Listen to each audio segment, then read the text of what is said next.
Have you noticed that every time humanity reaches a new scientific breakthrough, the same phrase comes back? We're playing God. When IVF or in vitro fertilization became possible, when scientists cloned a sheep, when CRISPR allowed us to edit DNA, people said exactly the same thing. But here's something I've always wondered. Curing disease doesn't sound evil. Helping infertile couples have children doesn't sound evil. Saving lives certainly doesn't sound evil. So what does playing God actually mean? People often say science is becoming too powerful. You might expect me to say that power makes science dangerous. I'm not convinced that's the real problem. Human history has always been the history of gaining power. Fire, vaccines, antibiotics, anesthesia, organ transplants. Every generation has learned to control nature a little more than the last. Power isn't something new. What's dangerous is believing that power automatically makes us right. Arrogance. The funny thing is, you don't need a laboratory to play God. Just open social media. When someone makes a mistake, within minutes, thousands of strangers decide exactly who that person is. One bad tweet, cancelled. One controversial opinion, terrible human. You read a few screenshots, watch a short clip, and suddenly become judge, jury, and executioner.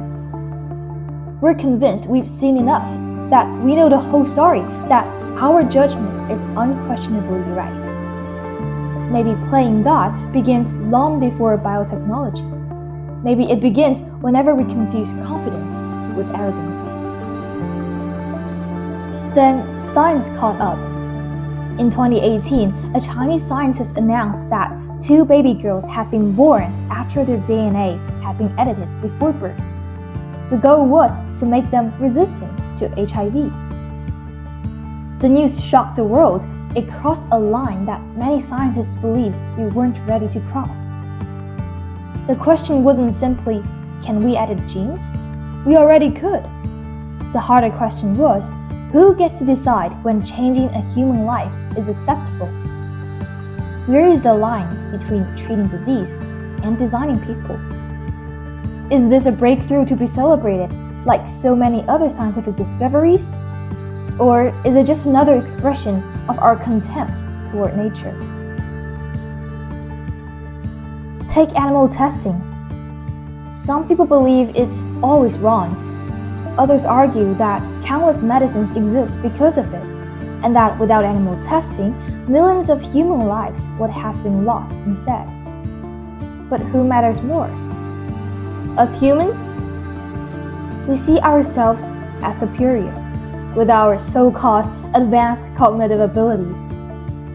Do animals matter too? And if they do, does feeding one animal to another count as murder? And I am certainly not the one to answer that. So maybe the point isn't that we should stop asking questions or slow science down. It's that we should be a little less certain of ourselves. When we act like we already have the full answer, we make bad calls, dismiss people too quickly, and overlook consequences we don't fully understand yet. Maybe playing God has very little to do with creating life or editing DNA. Maybe it's something much more ordinary. It's the moment we stop asking, what if I'm wrong? Because the question isn't simply, can we? It isn't even, should we? It's, who are we to be so certain? Humility doesn't mean fear, and it doesn't mean refusing progress. It just means recognizing that being able to do something doesn't automatically mean we should. That's probably the attitude we need most right now. A little more caution and a lot more humility.